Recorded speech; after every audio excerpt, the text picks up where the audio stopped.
This is Issue once again, and I'm back with another blog about love. This time, pag-usapan naman natin ng mga two-timer. Before anything else, wala akong pinatatamaan dito ha. Ito yung kadalasan lang naman nangyayari. Reality kumbaga. Masarap mag two-time, di ba? Yung tipong dala-dalawa sila, tatlo-tatlo, minsan 10-10 pa nga eh. Pero minsan naisip ba natin kung anong epekto nito sa mga nasasaktan natin? Masarap mag two-time. Pag natapos ka sa isa, lilipat ka naman sa isa. Tapos sa iba naman hanggang sa magsawa ka. Tapos iiwan mo lang.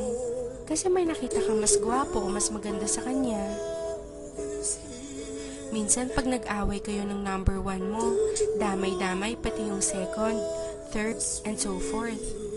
Kawawa naman sila, no? Samantalang wala naman silang ginagawa sa'yo kung di ang intindihin ka at mahalin lang. Bakit nga kaya masarap mag two-time? Kasi hindi ka marunong makontento sa kung anong meron ng girlfriend or boyfriend mo? Kasi meron mas better sa present mo? O baka naman kasi selfish ka, ayaw mong i-let go yung present mo if it's for your own sake kahit nasasaktan mo na siya. Kasi sarili mo lang iniisip mo. Paano kung gawin sa'yo yun?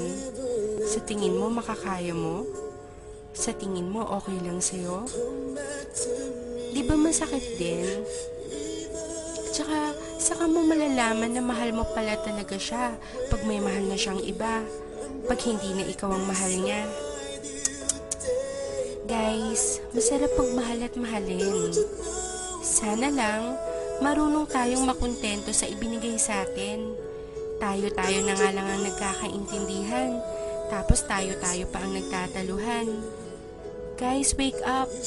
Mahalin yung mga girlfriends, boyfriends nyo. Be loyal. Sorry sa mga natatamaan ko. Ginigising ko lang kayo sa matagal niyong pagkakatulog. Baka kasi paggising nyo, wala na yung taong nagmamahal sa inyo ng totoo.